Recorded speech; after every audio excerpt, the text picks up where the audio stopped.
Alright, Vast Deferings, it's time for week 2. Let's start off with the results of the week 1 poll, which did end in a three-way tie, and all three ended up being absolutely correct.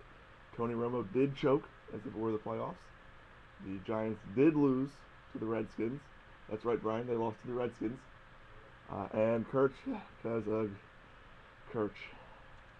And we'll actually use that as a nice transition. I did really enjoy my first round bye over Kirch. It's good to start with a nice easy win there. And Kirch, I'm glad to see you made absolutely no changes to your team between weeks 1 and 2. Other than, I guess, maybe Matt Castle's getting some K-Swiss tubes for the rest of your players or not, but good luck with that. I know you can feel confident that you did have the #1 kicker in the league with David Akers, so a lot of points there. Of course, Becker gets the next bye week win over Kirch. Becker actually had a pretty decent first week, and it's nice that you can not need Arian Foster for another week while facing Kirch, so give him a little bit more time to heal up, or more likely than not injure himself further and be out for the season. I'm glad to see that he's taking this injury seriously.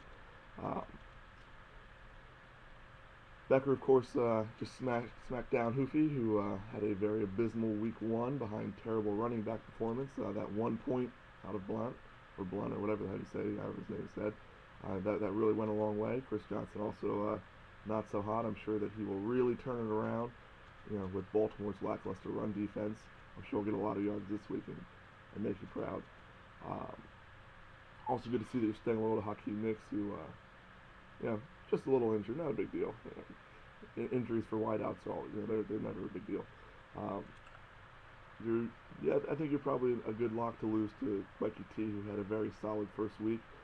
Between Tom Brady and Kenny Britt, he managed to double the points of Matt, who very, very foolishly listened to my predictions last week, which all turned out to be wrong. Deshaun Jackson did have a good week. Reggie Wayne actually managed to scrap out some points out of Kerry Collins' geriatric fest. And even Josh Freeman managed to accidentally get double-digit points. I'm not quite sure how that happened. I would say that based on the spirit of the first week, I'll give you some more predictions. Darren Sproles will never score that many points again. Brandon Lloyd is definitely injured, and Rashard Mendenhall is actually a woman.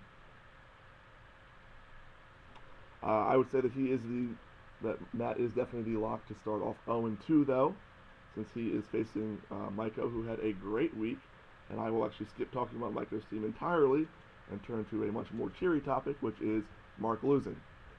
So I know that I can say that for everyone that isn't Mark, and I'll include Maria in this also, we're all very thrilled at that loss. I'm glad to see that your two perennial favorites, Gore and Bo, both stunk it up.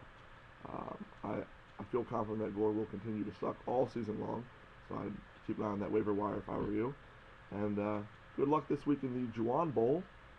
And I feel that you and Maria can both be very happy that at least one of you is guaranteed to get a win this week. My money's on Maria because she has harnessed the power of Dave Coulier for her avatar. Really a veteran move there. I think it's going to go a long way. With that said, I feel very confident that I'm going to beat the shit out of Eric.